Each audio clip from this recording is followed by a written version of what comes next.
So friends, we will discuss world history because this is human past which is relevant for the present, because for history it is said that it is the mirror of past, lesson for the future, and it helps us to understand the present better because it is the study of continuity and changes.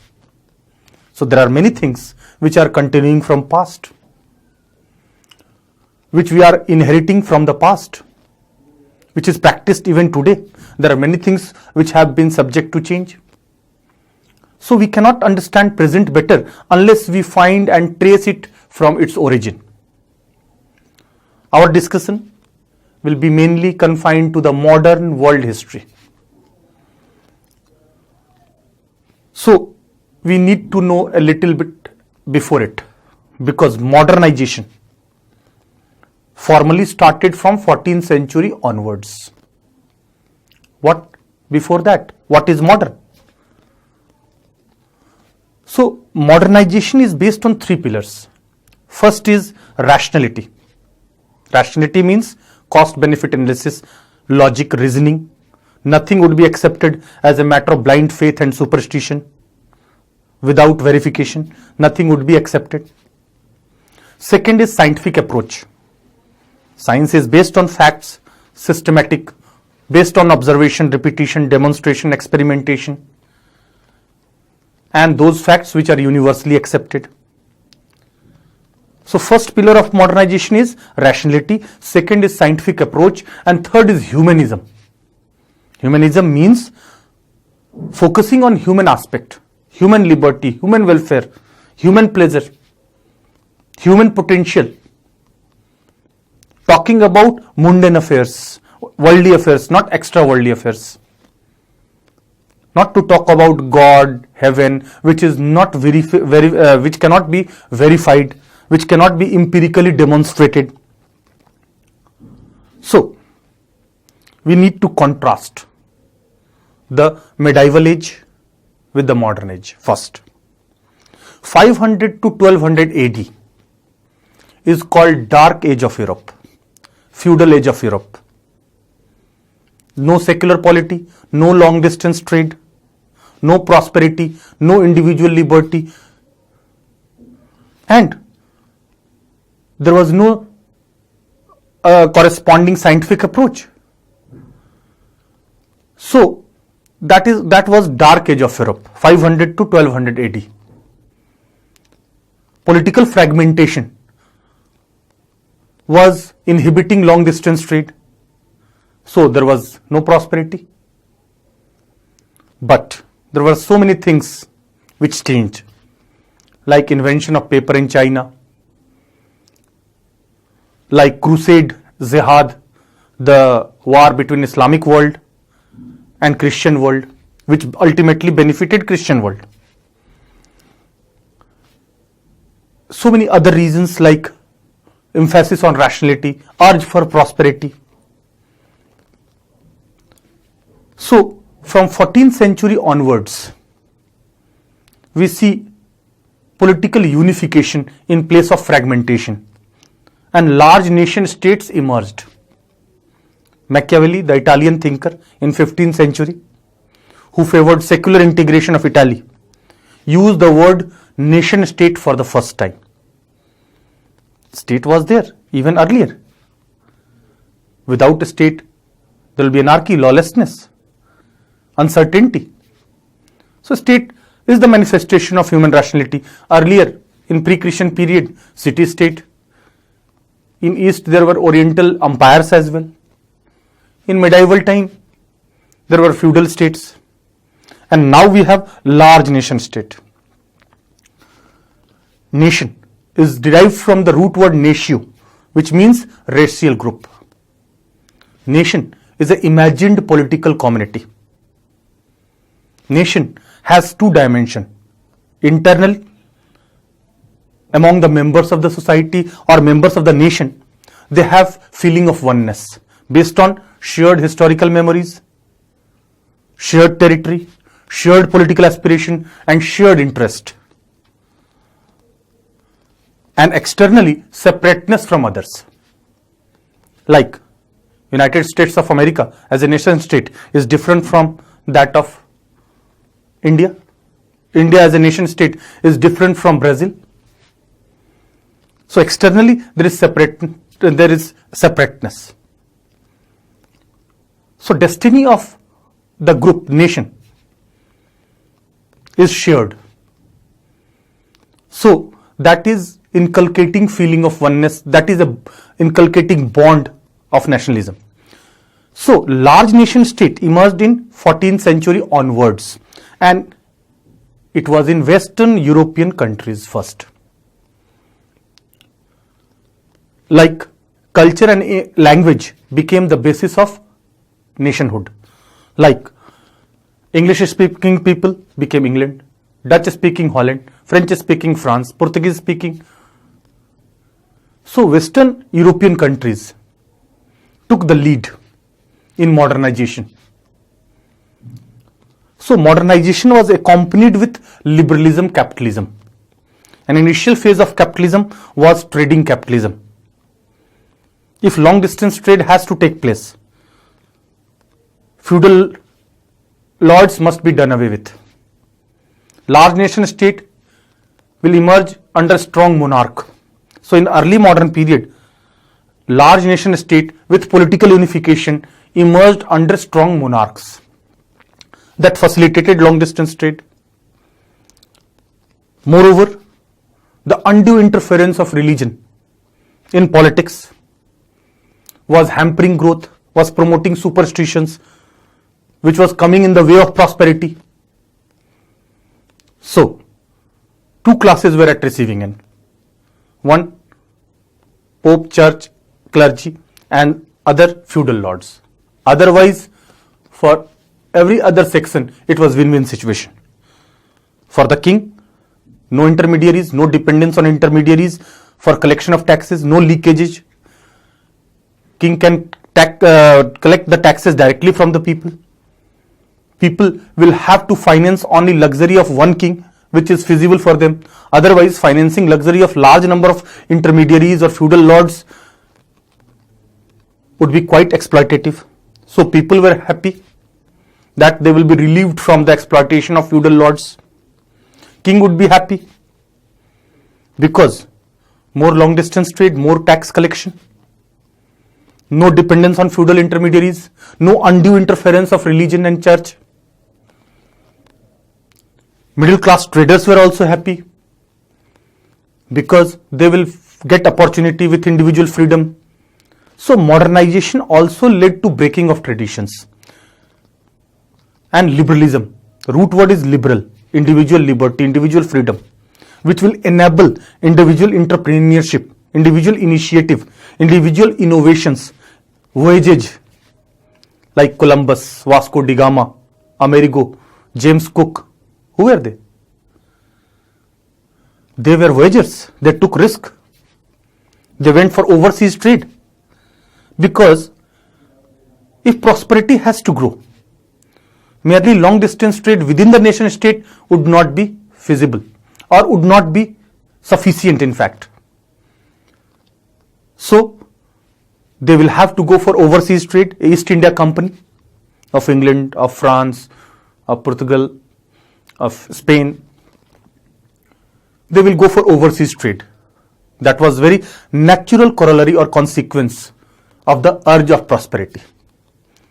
So modern period was accompanied with liberalism, capitalism, was accompanied with emergence of large nation state under strong monarch, was accompanied with end of gradual end and ongoing end of feudal age, beginning of secular polity, breaking of traditions. And 14th century is known as century of Renaissance. Renaissance means rebirth. Rebirth of what? Rebirth means revival of interest towards pre-Christian Greek literature, which were rational, like literatures of Socrates, Plato, Aristotle, were based on rationality. They had contemplative thinking. They had certain philosophy. that were overlooked during medieval age, but there was revival of interest. It was not exact replica of the past, but source of inspiration was there, and that led to rationality. So 14th century Renaissance, which ushered modernization. But it will be wrong to think that the modernization took place in few years or only 100 years. It was ongoing phenomenon. 15th century is called period of reformation, reform in religion. Most of the religious superstition were responsible for social evils. So many traditions like not to cross the sea, money lending is bad, Sunday is God's day. But religion was also reformed. Protestants came who had a spirit of capitalism. Time is money, work is worship, every day is working day. So reform in religion led to prosperity, led to secular polity as well, led to breaking of traditions, led to unleashing individual initiative, innovations, wages, which will ultimately lead to prosperity. So Protestants, which were different from Roman Catholic, Protestants were progressive. They were going for capitalist mercantilism. 16th century and 17th century were the centuries of scientific inventions. Once there was focus on individual liberty, individual freedom, individual potential, rationality, scientific approach, then that led to many scientific inventions also. Those scientific inventions of Isaac Newton or James Watt and so on, that changed the material life, that changed the polity, that changed the society, that also helped in breaking superstitions which were coming in the way of prosperity. So 16th and 17th century were the period of scientific inventions. Then we see 1750 onwards. There was a revolution called Industrial Revolution, factory system of production, mass production, value-added production, processing. So in place of trading capitalism, now industrial capitalism was becoming prevalent. So industrial revolution led to industrial capitalism. An industrial mode of production is far more superior than trading. So what is revolution? Is every change qualified to be called revolution? No. Revolution is a radical change, unprecedented change, all comprehensive change in social, economic, political, cultural spheres. And industrial revolution was ongoing revolution. It started from England. England was fortunate in having availability of natural resources, naval superiority, geographical location also was favorable. So industrial revolution started from England. It spread to other countries. Other means Western European countries. Because other parts of the globe, be it Asia, be it Africa, be it Latin America, or be it even North America, they picked up late. So industrial revolution spread to other Western European countries as well. That further strengthened nationalism. And if prosperity has to be there, the capitalism must grow. And the next logical step of capitalism would be imperialism. Imperialism means subjugating weaker countries of Asia, Africa, Latin America by military means and going for economic exploitation. So the Western European countries will prosper at the cost of their colonies. Colonies were those which were subjugated by imperial countries. For example, in India also, East India Company was merely a commercial company, was a trading company which colonized India. Similarly, America was also colony of Britain. So Industrial Revolution strengthened Western European countries. It led to huge increase in population, it led to urbanization, it led to prosperity, and it led to social changes as well. In place of traders, now industrialists will be dominating in society. And after Industrial Revolution, the next logical outcome would be the political reforms as well. Because once you become prosperous, you won't accept restrictions, you would seek freedom. Prosperity breeds urge for freedom. So, after Industrial Revolution and increased prosperity, political reforms will also follow. Increased material condition and standard of living. And political reforms also did not take place in one day. Like 1688, glorious revolution in England, bloodless revolution. Power transferred from monarchy to parliament. Parliament is representative, representing the will of the people. So, this was a move towards democratization, betterment in governance, also involved citizenship, full and equal membership to the political community. Earlier people were subjected to the state. They had only duties towards the state, no rights against the state. But in modern age, citizens have rights even against the state. So these are political reforms. So economic prosperity and political reforms are also linked. If capital has to further grow, imperialism has to be there, nationalism has to be there, because if English people don't remain united, how they will succeed in overseas ventures to colonize the countries of Asia, Africa and Latin America? Militarism will also be the natural consequence. So it is being said that capitalism, imperialism, nationalism, militarism were going hand in hand. And in 1776, American War of Independence, America was 13 colonies. They were colonies of Britain. And American War of Independence was basically an economic revolution. It was between American capitalism versus British mercantilism. So the slogan was no taxation without representation.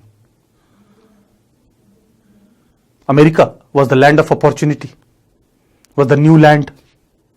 Many people from Europe migrated to America, particularly in eastern part, settled there for many generations. Now they treated themselves as Americans. So, American War of Independence was war of whites against whites. Unlike blacks and coloureds of Asia, Africa and third world countries. They were already prosperous. They were already educated. They were already aware. Now, they did not want to sacrifice their economic interest, which British imperialism was doing. So they want to do away with the British imperialism, and they did it. And there are certain core American values which are there right from the American War of Independence. Stamp duty, which was quite exploitative and lopsided. Every paper in America would be subject to taxation of British Parliament, while American products will have no entry in British market. In contrast, British products will have free flow, free market access in America. Americans could not expand westward without permission of British Parliament. Everything would be taxed by Britain. It was not acceptable to them. So, in American War of Independence, the focus was on human rights, democracy, separation of powers, constitutionalism, rule of law, and federalism with constitutional division of power between center and states, because those 13 colonies who jointly fought American War of Independence, they later became 50 states of America. 50 stars of American flag represent 50 states, United States of America. And a federal government or union government was formed by an agreement between the states. Federal court, federal upper house senate. In federal polity, normally followed in larger countries with diversity, states are being empowered constitutionally, not at the sweet will of center. So, English polity was unitary polity. All powers are vested at the central government of London, and the states are getting power at the sweet will of center. But United States of America, federal polity with presidential form of government, which is based on separation of powers, Montesquieu's thought, executive, legislature, judiciary. Separation of powers will lead to better check and balance, will prevent misuse of power by power holders vis-a-vis people or citizens. So, American War of Independence helped in popularization of democracy. Although everything was not achieved all in one go. As far as blacks were concerned, women were concerned, they got their due very late. But it was a war of independence, successful war of independence, and it was not only significant for Americans, it was significant for the whole world. Soon after that, in 1789, French Revolution. French Revolution was based on Rousseau's thought, Montesquieu's thought, Voltaire's thought, and most importantly, developments of America also reinforced French Revolution. French Revolution gave the slogan of liberty, equality, fraternity. Republicanism, that head of the state must be elected one. Before French Revolution 1789, their kings Louis XIV and Louis XVI were claiming that I am the state. So, notion of nation changed with French Revolution. Now, nation to be identified by the people, not by the honor of the prince. Popular sovereignty. People are supreme. The state is merely an agent of sovereign people. General will of the community, which is not having an iota of selfishness. These are the values of French Revolution. And French Revolution also helped in popularization of democracy across the world. Democracy was now gradually tested by the people, but as I said earlier, that no change would be smooth change. Every change will have transitional period. Every change will have element of resistance, the force of restitution. So, even after French Revolution, Napoleon emerged as dictator. He claimed that he was dictator of French Republic. So, on one hand, democratic tradition, on one hand, militarism, intense nationalism, continental policy, and Napoleon aggressive policies created fear psychosis in other European countries. So, they also remained united to save and rescue themselves. So, that led to nationalism. So, it is being said that Napoleon was the product of French Revolution, but he killed revolution. Because what was the spirit of revolution? It was democracy, liberty, equality, fraternity, republicanism, popular sovereignty. And finally, there was tussle between democratic forces versus monarchical forces. And in whole 19th century, we see this tussle. Napoleon met his Waterloo in 1814, but with the death of one, the fight will not end. So, whole 19th century witnessed bloodshed in Europe. On one hand, there were forces of monarchy, on the other hand, forces of democracy. In 1848, in every European country almost, there were bloodshed. So 19th century witnessed material development, political development with force of reaction. And as far as America is concerned, America, after War of Independence, they followed isolationist policy, Monroe Doctrine, 1823. 100 years of isolationist policy, focusing on their prosperity, keeping away from European politics. Because European countries were small, so they had to roam to other parts or to go to other parts of the world. But Americans had still untapped, unexploited resources within their huge country. And at the most, South America. America never colonized them, but followed Yankee imperialism or neo-imperialism, because most of the South American countries were inspired from American War of Independence.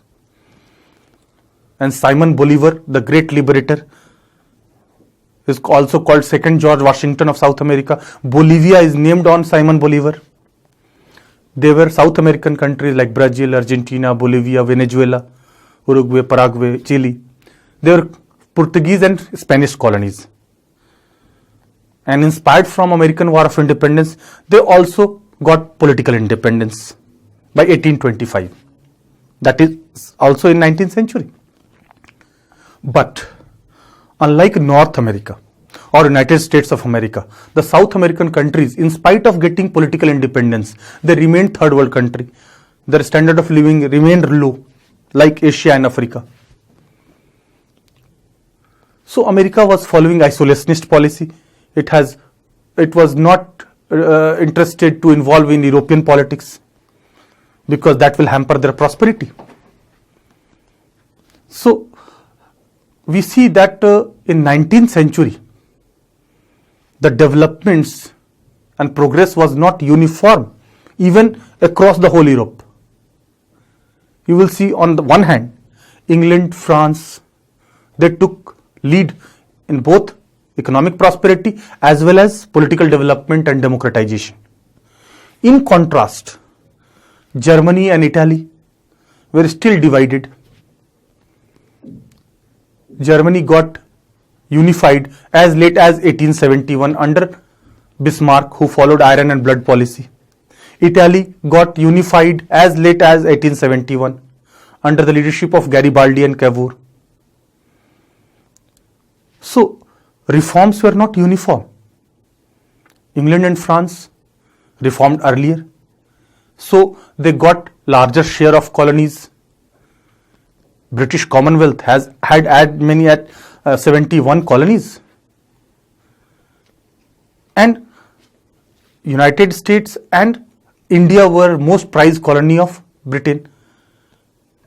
And even American War of Independence was a blessing in disguise for British. As they lost America, they focused on in India. So the expansion of East India Company in India intensified after 1776 successfully. So England and France by 19th century had many colonies, while Germany and Italy awake late. For Germany, Hegel, the German thinker, favored their unification in 18th century, but actually it took place in 19th century. For Italy, Machiavelli favored secular integration of Italy in 15th century, but it got unified as late as 1871, again in 19th century. Austria-Hungary, under Metternich, favoring monarchical form of government, opposed democracy. So, the ground was prepared for the First World War, 1914 to 1919. On one hand, there was Triple Alliance. 1882 it was formed. It consisted of Austria-Hungary, Germany and Italy. On the other hand, Triple Entente, formed in 1907. It consisted of England, France and Russia. So, First World War was basically a war for colonies, as there were rivalry among European countries to have more and more colonies, more exploitation will serve the interest of their mother country, at the expense of colonies. And it was also contradiction among Western European imperial countries. And First World War is the first total war of human history. There are so many wars in human history, but First World War was the first total war. Total war means it affected all walks of life. It did not only affect rulers and soldiers, but it affected civilian population on an unprecedented scale. There was massive use of technology in war. And civilians were also targeted because of nationalism. Now loyalties were national rather than personal. So, First World War ended with Treaty of Versailles 1919, in which humiliating peace treaty was imposed by victorious countries, namely the Triple Entente, imposed on defeated countries. Most humiliating was on that of Germany and Italy. Turkey also was left out. So during First World War, in Russia, there was socialist revolution based on Marxist ideology led by Lenin, called Bolshevik Revolution. 1917 witnessed first successful socialist revolution of the world based on Marxist ideology. So who was Karl Marx? Karl Marx was a socialist thinker in 19th century who says workers of the whole world join hands, you have nothing to lose but only chains, go for revolution, opposed capitalist system, in fact criticized capitalist system to replace it by more egalitarian socialist system. So Lenin made it a reality in Russia. Till Bolshevik Revolution, liberalism, capitalism was unchallenged. But after industrial capitalism and industrial revolution, there was a huge rich-poor gap that led to emergence of socialism. While capitalists were so big, leading so much lavish life, workers' condition was pathetic. They were living in overcrowded slums. So Marx highlighted the cause of laborers, proletariats, and Russia witnessed first successful socialist revolution in 1917 at the midst of the First World War. So there was challenge of socialism. That challenge was theoretically present in 19th century in terms of utopian socialism, or in terms of syndicate socialism or Fabian socialism, means liberal, means less radical socialism. But Marxian socialism is revolutionary socialism. It is also called scientific socialism. So Red Army was formed by Lenin to defend the socialist revolution, against which counter-revolutionary White Army was formed.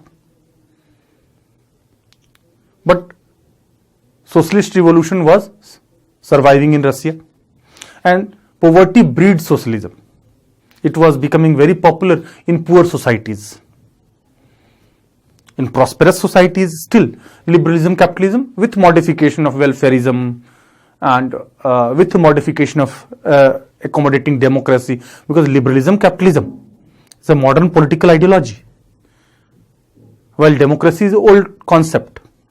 But in 19th century, there was marriage of liberalism, capitalism with democracy. So much so that it became liberal democracy. With universal adult franchise, civil liberties, more than one party competing for political power, free and fair periodic elections, rule of law, independent judiciary, majorities rule, protection of minority rights, and so on. So, what was the result of First World War? Did it end the reason of war? Answer is no. The main reason for war was imperialism. Imperialism continued on the name of mandates, that imperial countries were taking high moral ground.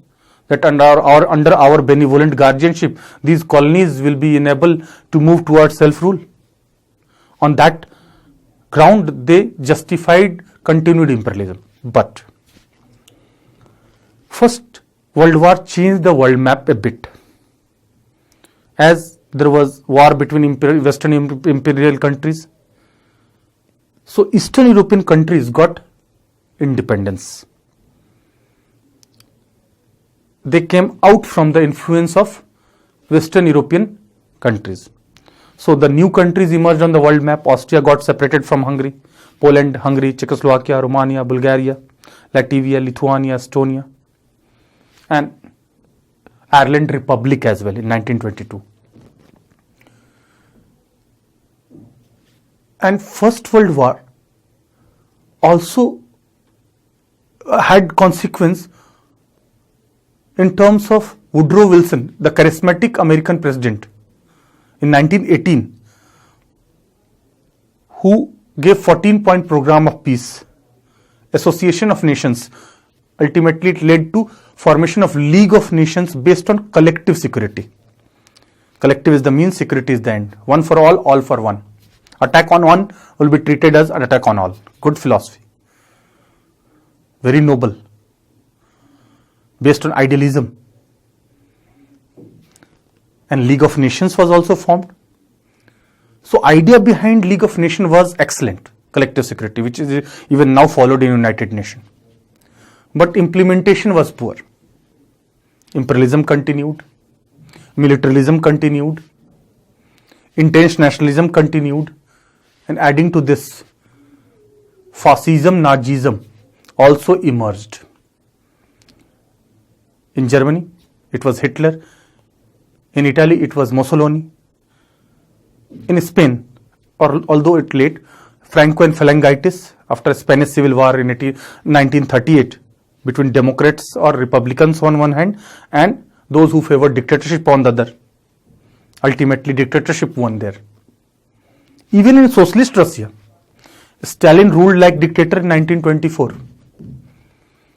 In Portugal, Salazar. So, after First World War, in many countries, dictatorship became fashionable. It was becoming acceptable because in war-like situation, you need to take quick decision. And democracy, decisions are taken through debate and discussion. So it often leads to some delays in decision. And in dictatorship, fast economic progress is made. Everything is subordinated on the basis of nation first. Aggressive nationalism, violent nationalism. No individual liberty on the name of industrial peace. No strikes. No working class rights. So fascism, Nazism hated Marxism. It was counter-revolutionary. It wanted to end socialist revolution. At the same time, it opposed liberalism, capitalism also. It rejected democracy as a feeble form of government, weak form of government, incapable of taking faster decisions. And Hitler and Mussolini exploited the sentiments of the people who were already feeling humiliated. So their sentiments and emotions were encast to mobilize support for their leadership, to justify dictatorship, and they did it successfully. So what about interwar period? Interwar period means 1919 to 1939. These the symptoms, the reasons for First World War were continuing, and further disturbing reasons were added to it with emergence of fascism and Nazism. And Second World War started just within 20 years of formation of League of Nations. 1939, Second World War broke out when Hitler attacked Poland, targeting Jews, because he blamed Jews and communists for defeat of Germany in First World War. So they were targeted. And England and France were following appeasement policy in the hope that socialist Russia and fascist Germany and Italy will fight together and they will finish each other. But they could not realize monsters leave nobody. Initially, Hitler targeted Jews and communists, but subsequently he targeted England and France as well. The enemy number one was Russia, socialist Russia. But at the same time, he also criticized liberalism, capitalism, and mystic idealism, racial theory, that Aryan's race is superior race, or all other races are inferior, we are destined to rule. Distorting the thoughts of Rousseau, Hegel, that war is taking place according to divine will, peace corrupts and everlasting peace corrupts everlastingly, rejecting international peace, even rejecting rationality. So, Second World War caused more damage in collateral terms, men and material. The time period of it was 1939 to 1945.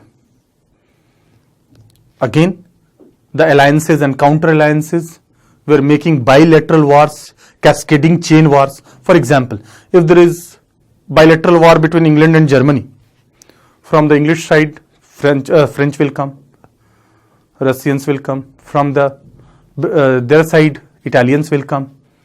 Now Japan is the only Asian country with imperial past. Under military influence, Meiji government was formed in Japan.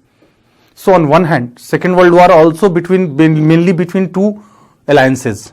On one hand, England, France and Russia were in allied powers. America joined it late, after Pearl Harbor in 1941.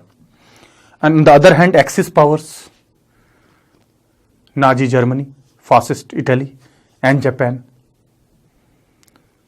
So, Second World War in initial phase, in initial 2 years, Hitler was appearing to be successful. But 1941, two blunders on the part of Axis powers.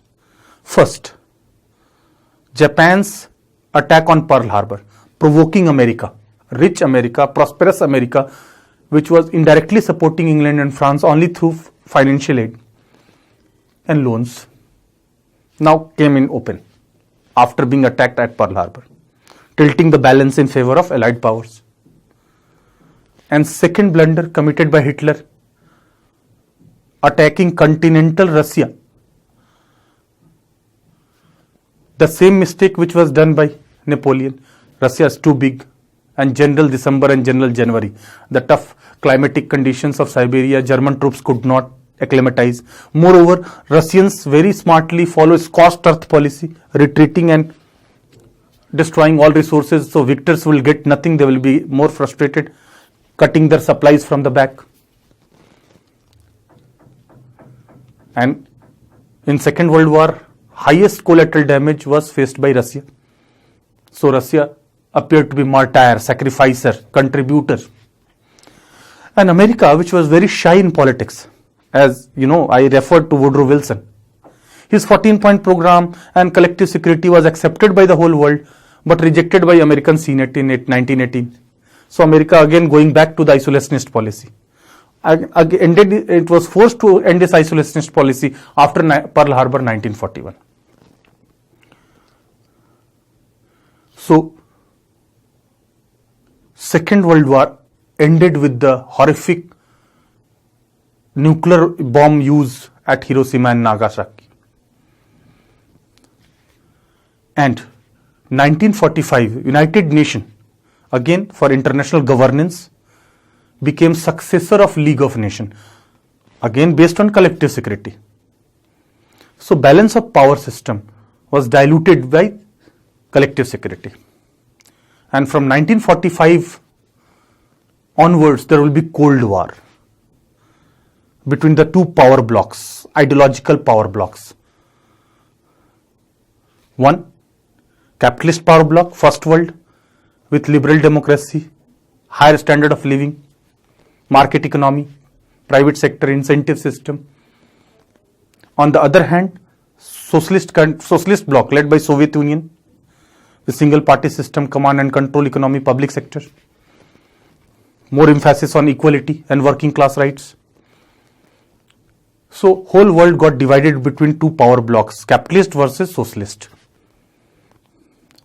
but it was Cold War. It was rivalry. It was neither a state of war nor peace. There were so many regional hot wars like Indo-China War, Indo-Pak War, Vietnam War, Arab-Israel War. But all those wars, hot wars, remained regional in extent. They never assumed global dimension, and the two superpowers avoided head-on collision. It was compulsion as well. Now it was a nuclear age. Nuclear attack will invite nuclear retaliation, will lead to the destruction of the whole world. There was no luxury of use of traditional weapons, unlike balance of power system. In balance of power system, 1600 to 1900, wars were waged mainly with the traditional weapons. So there was no threat of extinction of the whole world. But in nuclear age, this threat looms large. So it was a state of armed peace. It was a state of diplomatic tension. It was a state of neither war nor peace.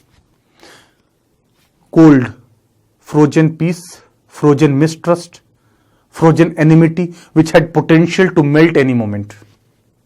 And the relationship between the two superpowers is called nuclear deterrent relationship.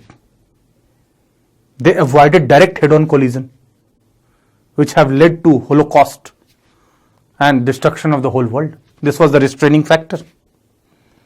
But thanks to UN and adoption of pragmatism along with idealism, so many corrective measures were taken for international governance. Many weaknesses of League of Nations were corrected, like United Nations Security Council with P5, permanent 5 members, as part of realism, to acknowledge the role of power. International laws are weak laws, in comparison to national law. National laws are enforced by sovereign authority, but UN is not a sovereign body. International laws are merely in terms of voluntary agreements. So wherever laws are weak, force is being frequently used. But one of the great grand success of UN is that it has prevented the occurrence of Third World War till this date. Partly nuclear deterrence is also responsible.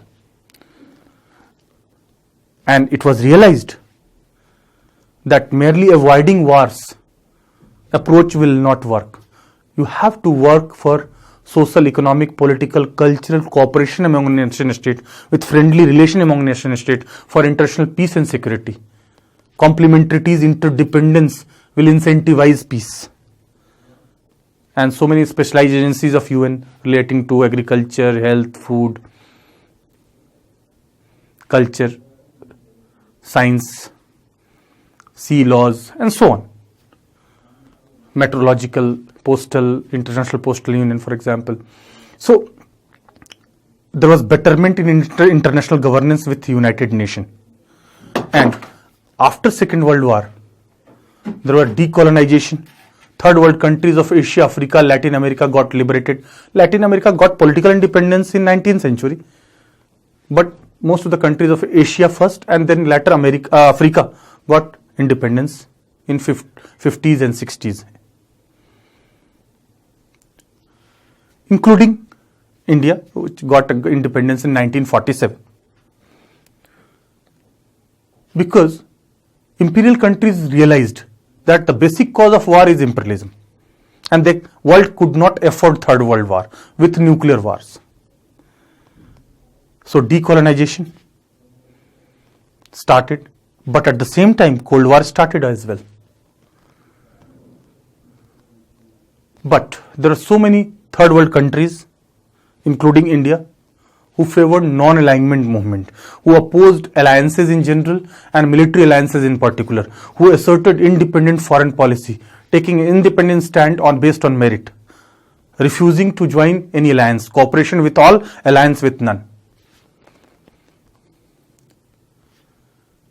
So, third world countries were ex-colonies, characterized by lower standard of living, mass poverty, illiteracy, lack of awareness, and they adopted mostly Western political model. So during Cold War, we see there are many phases, but during Cold War, Cuban Missile Crisis was the gravest crisis. Cuba there was a communist revolution in 1959 led by Fidel Castro, and Soviet Union deployed nuclear missiles targeting America, Florida, which is only 200 miles away from the Cuba. So Kennedy administration ordered naval blockade to stop fresh consignment of Soviet missiles, and the both superpowers came at the verge of direct head-on collision, but that was averted. Moreover, by 1971, both superpowers realized futility of tension, and they preferred to talk outside UN to bypass numerical superiority of third world countries who were getting independence and joining United Nations and General Assemblies based on one country, one vote, one value. So the two superpowers preferred to talk outside, and there was honeymoon between the two. 71 to 79 is the period of detente. Detente means relaxation of Cold War tension. During detente, third world countries focused on their own individual national interest rather than group unity of NAM. But again, with Afghanistan crisis 1979, new Cold War started 1979 to 1985. It was more dangerous because there was an attempt to break deterrent relationship. Reagan administration favored a Star War program, strategic defense initiative. Even Olympic Games were not spared. 1980 Moscow Olympics were boycotted by America. 1984 Los Angeles Olympic was boycotted by Soviet Union. So new Cold War was more dangerous. But Mikhail Gorbachev, a very liberal leader, became General Secretary of Communist Party in Soviet Union in 1985. He started reforms. He realized that use of force is not feasible to crush democratic movements. Sending troops to other country and going into the internal affairs of other countries is not good. So his intention was reform, because he realized that socialist world, second world, was not maintaining parity with the first world in terms of prosperity, in terms of development, in terms of democratization. But rather than yielding instant result, it further aggravated the problem. And 1989 to 1991, Soviet brand of socialism collapsed like pack of cards. It's not collapse of socialism as an ideology, but Soviet brand of socialism collapsed like pack of cards. End of Cold War in 1991. New World Order, where America became the sole superpower after 91. Till 45 to 1991 is called loose bipolar system. Loose bipolar system, two poles, one pole led by America, another pole led by Soviet Union. And loose, why? Because there is space for third world countries as well. But after 91, it is said that unipolar world or unipolar cum multipolar world, or characterized by US hegemony, clash of civilization, end of history. These theories and hypotheses are given to justify existing world order. The now rivalry is not there. Now the chances of ideological or wars between major powers has greatly come down. World can breathe easy. But it's not that now there is a good world order and there are no challenges. There are so many challenges, like proliferation of weapons of mass destruction, like terrorism. With globalization, regional terrorism has become global terrorism. Globalization of diseases also. So many new challenges have come. So after 91 we see, be it Iraq war, be it Yugoslavian crisis, American hegemony was visible, be it attack on Afghanistan after 9/11 terrorist attack, be it attack by US on Iraq and dislodging Saddam Hussein and executing him in 2003. We see American hegemony, American dominance in the world affairs.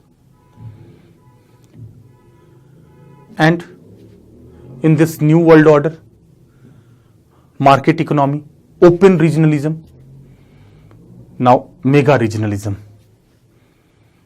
like Trans-Pacific Partnership. And more interdependence, freer flow of globalization, as you know, is a phenomenon of intensification of trans-border connectivity with the freer flow of goods, services, capital, technology, labor and ideas. It is based on specialization of production, relative advantage of production, comparative advantage of production. It has led to time-space contraction. Time and space barriers have been done away with because globalization is engined by modern technology. So, in 21st century, the world has many challenges. First, those challenges were addressed in 2000 for 15 years, Millennium Development Goals, now Sustainable Development Goals from 2015 to 2030. Then protocols like Kyoto Protocol on greenhouse gas emission, like Montreal Protocol for ozone layer, and so many treaties. So environment, climate change is a big challenge. Terrorism, global terrorism is a big challenge.